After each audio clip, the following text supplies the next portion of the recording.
Civics അല്ലെങ്കിൽ Kerala governance പഠിക്കാൻ നിങ്ങൾക്ക് ഏറ്റവും ബുദ്ധിമുട്ടുള്ള ഒരു ഏരിയ ആണത്. കാര്യം ഒരു സ്റ്റാൻഡേർഡ് ടെക്സ്റ്റോ കാര്യങ്ങളോ അതിൽ ഇല്ല എന്നാണ് പൊതുവെ എല്ലാവരും ധരിച്ചു വെച്ചിരിക്കുന്നത്. പക്ഷേ നമ്മുടെ കയ്യിലുള്ള ബുക്സ് വെച്ച് തന്നെ നമുക്ക് ഈ ടോപ്പിക്ക് പഠിക്കാം. അപ്പോൾ ഈ വീഡിയോയിൽ സിവിക്സിലെ അല്ലെങ്കിൽ കേരള ഗവർണൻസിലെ ടോപ്പിക്കുകൾ പ്രധാനമായിട്ട് നിങ്ങൾ ഏതൊക്കെ നോക്കണം, ഹോട്ട് ഏരിയാസ് ഏതൊക്കെയാണ്, അത് എങ്ങനെ പഠിക്കണം എന്നുള്ളൊരു കാര്യവും ഈ വീഡിയോയിൽ കൂടി ഞാൻ എക്സ്പ്ലെയിൻ ചെയ്തുതരാം. കാര്യം LSGS, SI, കേരള ബാങ്ക് പ്രിലിംസിന് ഇനി അധിക സമയമില്ല. സിവിക്സ് എല്ലാ പോർഷനും കൂടെ പഠിച്ചു തീർക്കാൻ നിങ്ങൾ തീരില്ല. ഈ ഹോട്ട് ഏരിയാസ് വെച്ച് പഠിക്കുകയാണെങ്കിൽ നിങ്ങൾക്ക് ഒരു സേഫ് മാർക്ക് അവിടെ നിന്ന് ലഭിക്കും. ഓക്കെ, അപ്പോൾ അതിൻ്റെ കണക്ഷൻസും സ്ട്രാറ്റജിയും എങ്ങനെ ആഴത്തിൽ പഠിക്കണമെന്നുള്ള കാര്യങ്ങളൊക്കെ ഈ വീഡിയോയിൽ പറഞ്ഞുതരാം കേട്ടോ. എഗെയിൻ ഇന്നത്തെ ക്ലാസ് നോട്ട്സ് നിങ്ങൾക്ക് ടെലിഗ്രാമിൽ കിട്ടും. ടെലിഗ്രാമിലെ ലിങ്ക് ഞാൻ കമൻറ്റ് സെക്ഷനിൽ കൊടുക്കാറുണ്ട്. അപ്പം ലിങ്ക് വർക്ക് ആയില്ലെങ്കിൽ അനധി വ്ളോഗ്സ് എന്ന് ടെലിഗ്രാമിൽ സെർച്ച് ചെയ്താൽ മതി, നിങ്ങൾക്ക് അങ്ങോട്ട് എത്താൻ പറ്റും കേട്ടോ. ഡെയിലി അവിടെ തരുന്ന മോക്ക് ടെസ്റ്റുകൾ നിങ്ങൾ അറ്റൻഡ് ചെയ്ത് നോക്കുക, കമ്മ്യൂണിറ്റി ഗ്രൂപ്പിൻ്റെ ഭാഗമാവുക, പഠനം അടിപൊളിയായി മുന്നോട്ട് കൊണ്ടുപോവുക. അപ്പം നമ്മളിപ്പോൾ സ്റ്റാർട്ട് ചെയ്തിട്ടുള്ള വിന്നേഴ്സ് ബാച്ച്, കാര്യം ഇനി കുറച്ച് സമയം കൊണ്ട് നിങ്ങളെ പ്രിലിംസ് പാസ്സാക്കാൻ ലക്ഷ്യം വെച്ചുകൊണ്ടുള്ളൊരു ബാച്ചാണ്. ആ ബാച്ചിലും ഞങ്ങൾ സെയിം സ്ട്രാറ്റജിയാണ് ഫോളോ ചെയ്യുന്നത്. എക്സാം വരെ നിങ്ങൾക്ക് ലൈവ് റിവിഷൻ ക്ലാസ്സുകൾ ഉണ്ടായിരിക്കും, സിലബസ് സമ്പൂർണ്ണമായി കവർ ചെയ്യുന്ന റെക്കോർഡഡ് വീഡിയോസ് ഉണ്ടായിരിക്കും. അതിനോടൊപ്പം 13 ഫുൾ ടെസ്റ്റുകൾ, ആ ഫുൾ ടെസ്റ്റുകൾ കൂടെ പോയാൽ തന്നെ നിങ്ങളുടെ ഒരു 1.5 റൗണ്ട് റിവിഷൻ കഴിയും. കാര്യം ഈ പറയുന്ന പോലെ ഹോട്ട് ടോപ്പിക്സ് വെച്ചാണ് അവിടെ റിവിഷൻ നടത്തുന്നത്. കമൻറ്റ് സെക്ഷനിൽ കൊടുത്ത കോൺടാക്ട് നമ്പറിൽ വിളിക്കുകയാണെങ്കിൽ നിങ്ങൾക്ക് മെൻറ്റേഴ്സുമായിട്ട് സംസാരിക്കാം, കോഴ്സിൻ്റെ ഡീറ്റെയിൽസ് അവിടെ നിന്ന് കിട്ടും. അപ്പോൾ സിവിക്സ് നമ്മുടെ കോൺസ്റ്റിറ്റ്യൂഷൻ അല്ലെങ്കിൽ പൊളിറ്റി എന്ന് പറയുന്ന സബ്ജക്റ്റുമായിട്ട് വളരെയധികം ഓവർലാപ്ഡാണിത്. ഇതിൻ്റെ സോഴ്സുകൾ പ്രധാനമായി 2ആണ്. ലക്ഷ്മികാന്ത് വായിക്കാം, അതല്ലെങ്കിൽ നിങ്ങൾ ഗവൺമെൻറ്റിൻ്റെ വെബ്സൈറ്റുകൾ യൂസ് ചെയ്യാം, ഓൺലൈൻ സോഴ്സുകൾ യൂസ് ചെയ്യാം. നമ്മുടെ ക്ലാസ്സസിൽ ഇതെല്ലാം കൂടെ മിക്സ് ചെയ്താണ് എടുക്കുന്നത്. ഏറ്റവും ബെസ്റ്റ് സംഭവം കണ്ടെത്തിയാണ് പഠിപ്പിക്കുന്നത്.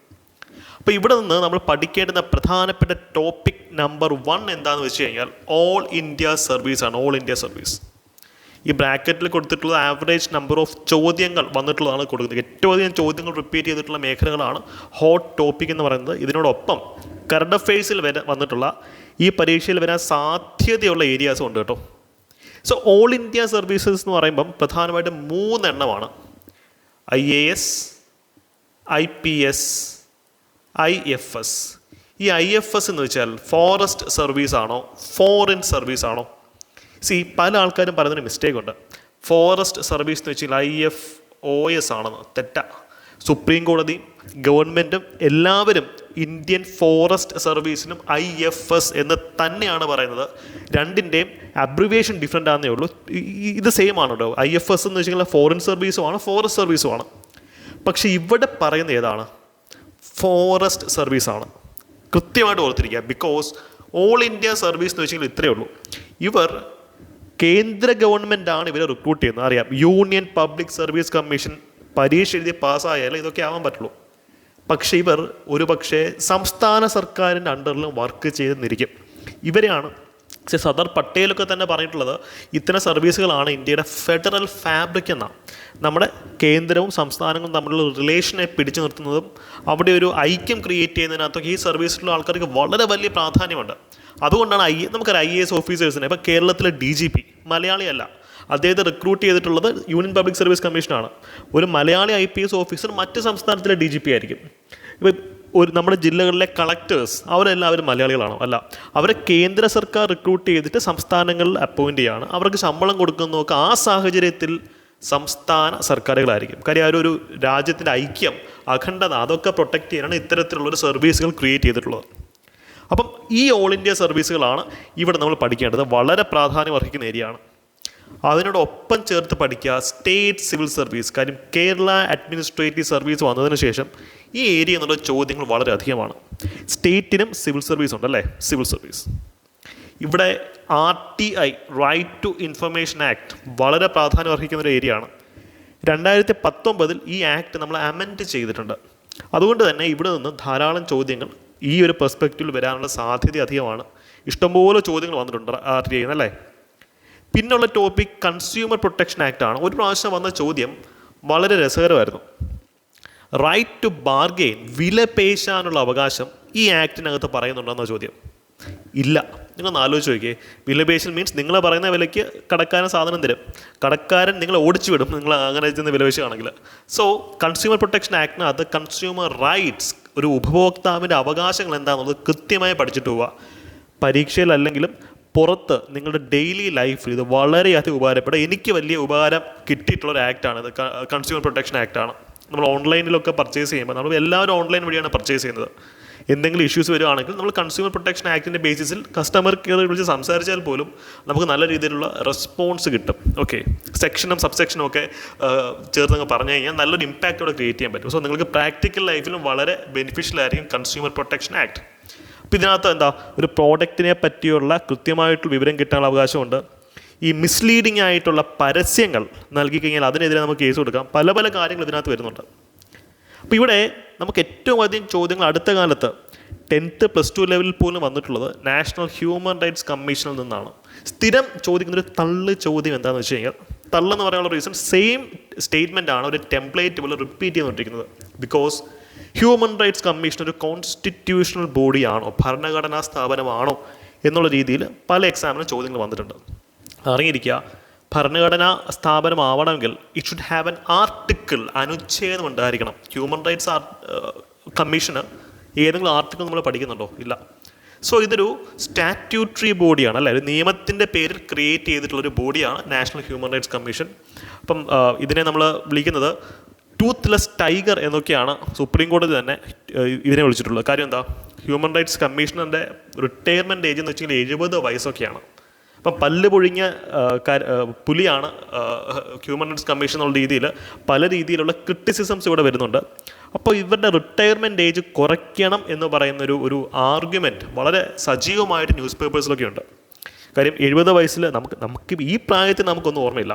അപ്പോൾ ഒരു പർട്ടിക്കുലർ ഏജ് കഴിഞ്ഞാൽ ഒരു ബ്യൂറോക്രാറ്റിൻ്റെ പെർഫോമൻസ് കുറയാൻ സാധ്യതയുണ്ട് എന്നുള്ളത് കൊണ്ട് തന്നെ ഇത്തരം പ്രധാനപ്പെട്ട സ്ഥാപനങ്ങളിൽ ഇരിക്കുന്ന ആൾക്കാരുടെ റിട്ടയർമെൻറ്റ് ഏജ് ഒരു 65 വയസ്സൊക്കെ ആക്കി കുറയ്ക്കണം എന്നൊക്കെ പറയുന്ന ആർഗ്യുമെൻറ്റ്സ് ഇപ്പം നിലവിലുണ്ട്. സോ ആ പെർസ്പെക്റ്റീവിൽ നിങ്ങൾ കറണ്ട് അഫെയർസ് ലിങ്ക് ചെയ്ത് ഹ്യൂമൻ റൈറ്റ്സ് കമ്മീഷനെ പഠിക്കുക. ഇപ്പം ന്യൂസ് പേപ്പറിൽ കത്തി നിൽക്കുന്ന ടോപ്പിക്കാണ് ഇലക്ഷൻ കമ്മീഷൻ. എന്തുകൊണ്ടാണ്? സുപ്രീം കോടതിയിൽ കേസ് പോയിരുന്നു. ഇപ്പം നമ്മുടെ ഒരു ഇലക്ഷൻ കമ്മീഷണർ രാജിവെച്ചു, പകരം പുതിയൊരാളെ കൊണ്ടുവന്നു. അതിനെതിരായിട്ട് ഭയങ്കരമായിട്ടുള്ള കോലാഹലം നടക്കുക. കാര്യം ഈ ഇലക്ഷൻ കമ്മീഷൻ എന്ന് വെച്ച് കഴിഞ്ഞാൽ നമുക്ക് കുറച്ച് പ്രധാനപ്പെട്ട ഫാക്റ്റുകൾ നിങ്ങളൊന്ന് നോട്ട് ഡൗൺ ചെയ്യാം കേട്ടോ.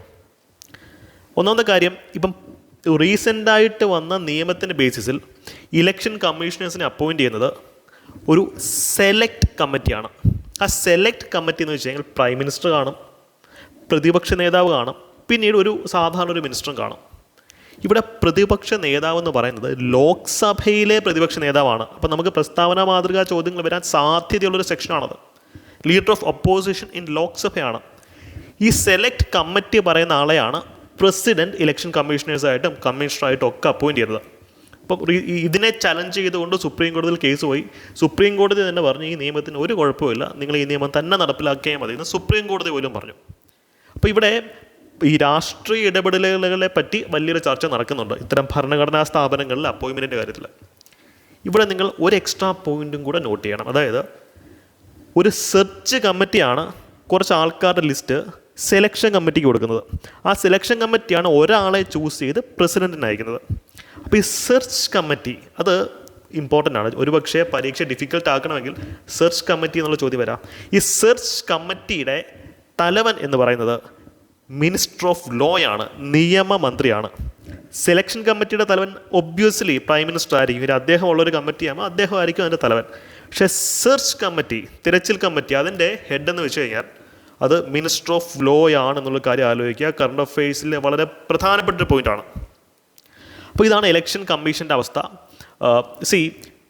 നമ്മൾ ഈ പ്രൈമസ് ഇൻ്റർ പാരസ് എന്നൊക്കെ പറയുന്ന കോൺസെപ്റ്റ് ഉണ്ടല്ലോ, ഫസ്റ്റ് എമംഗ് ഈക്വൽസ് എന്നൊക്കെ പറയാറുണ്ട്. പ്രൈം മിനിസ്റ്ററിനെയാണ് നമ്മൾ പൊതുവെ അങ്ങനെ പറയാറുള്ളത്. പക്ഷേ ചീഫ് ഇലക്ഷൻ കമ്മീഷണറുടെ അവസ്ഥയും വളരെ സിമിലറാണ്. ബിക്കോസ് ഇലക്ഷൻ കമ്മീഷൻ 3 അംഗ സമിതിയാണ്. ഒരു ചീഫ് ഇലക്ഷൻ കമ്മീഷണറുണ്ട്, 2 ഇലക്ഷൻ കമ്മീഷണേഴ്സും ഉണ്ട്.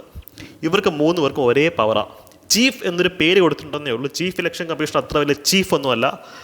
ഇവർക്കിടയിൽ അഭിപ്രായ വ്യത്യാസം ഉണ്ടായാൽ പോലും വോട്ടിടും. ഏറ്റവും കൂടുതൽ ആൾക്കാർ ഇടുന്ന വോട്ടിൻ്റെ തീരുമാനമായിരിക്കും നിലനിൽക്കുക. സോ ചീഫ് ഇലക്ഷൻ കമ്മീഷണറിനും ഇലക്ഷൻ കമ്മീഷണേഴ്സിനും ഒക്കെ ഒരേ പവറാണ് എന്നുള്ളൊരു കാര്യം പ്രധാനമായിട്ടും നിങ്ങൾ നോട്ട് ഡൗൺ ചെയ്യുക. ഇപ്പോൾ ഈ ടോപ്പിക്ക് പഠിക്കുമ്പോൾ നമ്മളിങ്ങനെ കറണ്ട് അഫെയർസുമായി ബന്ധപ്പെടുത്തിയൊക്കെ പഠിക്കുകയാണെങ്കിൽ വളരെ ഇൻട്രസ്റ്റിംഗ് ആയിട്ട് നമുക്കത് മുന്നോട്ട് കൊണ്ടുപോകാൻ സാധിക്കും. അതുകൊണ്ടാണ് ഈ ഗവർണൻസ് പ്രസക്തമാവുന്നത്. ഈ ഗവർണൻസിൽ നിന്ന് ചരിത്രത്തിൽ ഇതുവരെ ചോദിച്ചിട്ടുള്ള ചോദ്യങ്ങളിൽ 99% ആനുകാലിക വിഷയങ്ങളിൽ നിന്നുള്ളതാണ്, കറണ്ട് അഫെയർസാണ്. ഓക്കെ, അതിൻ്റെ ചൂട് പിടിച്ചാണ് ഈ എപ്പിക് വന്നിട്ടുള്ളത്, അല്ലേ? ഈ EPIC electronic electoral photo identity card. നമുക്ക് ആധാറൊക്കെ ഓൺലൈനായിട്ട് നമുക്ക് സൂക്ഷിക്കാം, അത് വാലിഡ് ആയിരിക്കും. അതുപോലെ നിങ്ങളുടെ ഇലക്ഷൻ ID കാർഡും ഓൺലൈനായിട്ട് നമ്മുടെ ഡിജി ലോക്കറിൽ സൂക്ഷിക്കാൻ സാധിക്കും. അത് PDF ആയിട്ട് നിങ്ങൾക്ക് ഡൗൺലോഡ് ചെയ്യാം. നിങ്ങളുടെ ഐഡൻറ്റിറ്റിയുടെ ഒരു പ്രൂഫായിട്ട് അതിനെ നമുക്ക് കൺസിഡർ ചെയ്യാനും സാധിക്കും. അപ്പോൾ അതിൻ്റെ ഇലക്ട്രിക് വെർഷൻ, നമ്മുടെ ഇലക്ഷൻ ഐഡൻറ്റിറ്റി കാർഡിൻ്റെ ഇലക്ട്രിക് വെർഷനാണിത്. ഇതെന്താണെന്നൊക്കെ പറഞ്ഞ ചോദ്യം വന്നിട്ടുണ്ട്, അല്ലേ? Electronic electoral photo ID card. അപ്പോൾ അത് നമുക്ക് പല പ്രാവശ്യം വന്നിട്ടുള്ളൊരു ചോദ്യമാണ്, ഇനിയും വരാം. കാര്യം ഇപ്പോൾ ഇലക്ഷൻ സമയമാണ്. ഈ ടെക്നോളജിയും EVM മെഷീൻസും ഒക്കെ എന്താണ് ഭയങ്കര ഇമ്പോർട്ടൻ്റ് ആയിട്ട് ചർച്ച ചെയ്യപ്പെടുന്ന ഈ ഗവർണൻസ് ടെക്നോളജീസാണ്. അടുത്തൊരു ടോപ്പിക്കിലേക്ക് നമുക്ക് പോയാലോ? സെപ്പറേഷൻ ഓഫ് പവർ, അല്ലേ? ഇതുപോലൊരു ടോപ്പിക്കാണ് division of power. Division of power രണ്ടും ഒന്നാണോ? രണ്ടും അജഗജാന്തരമാണ്. അജഗജാന്തര വ്യത്യാസം എന്ന് പറയത്തില്ലല്ല, അജഗജാന്തരം എന്നേ പറയുള്ളൂ. ഭയങ്കര ഡിഫറെൻ്റ് ആണ്. നമുക്ക് ആദ്യമേ സെപ്പറേഷൻ ഓഫ് പവർ എന്താണെന്ന് നോക്കാം. സെപ്പറേഷൻ ഓഫ് പവർ എന്ന് വെച്ച് കഴിഞ്ഞാൽ, പണ്ട് കാലത്ത് രാജാവ് എന്ന് വെച്ച് കഴിഞ്ഞാൽ അദ്ദേഹമാണ് രാജാവ്, അദ്ദേഹം തന്നെയാണ് എക്സിക്യൂഷണറും, അദ്ദേഹം തന്നെയാണ് ജുഡീഷ്യറി, എല്ലാം ഒറ്റ മനുഷ്യൻ്റെ കയ്യിലാണ് സകലമാന പവർ ഇരിക്കുന്നത്. ഹിറ്റ്ലറിൻ്റെ കാര്യം അങ്ങനെയായിരുന്നു, മുസോളിനിയുടെ കാര്യം അങ്ങനെയായിരുന്നു. അപ്പോൾ ഇത് അപകടകരമായിട്ടുള്ള അവസ്ഥയാണ്. ഒരാളുടെ കയ്യിൽ കൂടുതൽ പവർ കോൺസെൻട്രേറ്റ് ആയിക്കഴിഞ്ഞാൽ പണിയാണ്. നമ്മൾ എത്തിക്സിലൊക്കെ പറയുന്നൊരു കാര്യമാണ്, it can subsume once conscience. നമ്മുടെ മനസാക്ഷി പോലും സബ്സ്യൂംഡ് ആയി പോകും, അത്രയും ഗ്രേറ്റ് പവർ ഒരു വ്യക്തിയുടെ കയ്യിൽ വരികയാണെങ്കിൽ. അതുകൊണ്ടാണ് വിവരമുള്ളവർ പറഞ്ഞത് പവർ സെപ്പറേറ്റ് ആയിരിക്കണം. ലെജിസ്ലേച്ചർ, എക്സിക്യൂട്ടീവ്, ജുഡീഷ്യറി, ഗവൺമെൻറ് 3 ഓർഗൻസിൻ്റെ പവറും 3 വിങ്ങിലായിരിക്കണം, ഒരാളുടെ കയ്യിലായിരിക്കണം. അപ്പോൾ പ്രസിഡൻറ്റ് ഓഫ് ഇന്ത്യ, അദ്ദേഹം എക്സിക്യൂട്ടീവിൻ്റെ ഭാഗമാണ്. സുപ്രീം കോടതി ചീഫ് ജസ്റ്റിസ്, അദ്ദേഹം ജുഡീഷ്യറിയുടെ ഭാഗമാണ്. നമ്മുടെ MP-മാരും MLA-മാരും അവർ ലെജിസ്ലേച്ചറിൻ്റെ ഭാഗമാണ്. ഈ എല്ലാ പവറും കൂടെ ഉള്ള ഒരാളെ നിങ്ങൾക്ക് ചൂണ്ടിക്കാണിക്കാമോ? പ്രസിഡൻറ്റിനും ചില ലെജിസ്ലേറ്റീവ് ആൻഡ് ജുഡീഷ്യൽ പവേഴ്സ് ഉണ്ട്, പക്ഷെ അധികമായിട്ടില്ല. അതുകൊണ്ടാണ് നമ്മൾ അധികാര വികേന്ദ്രീകരണം എന്നുള്ളതല്ല നമ്മൾ ഇവിടെ ഉദ്ദേശിക്കുന്നത്.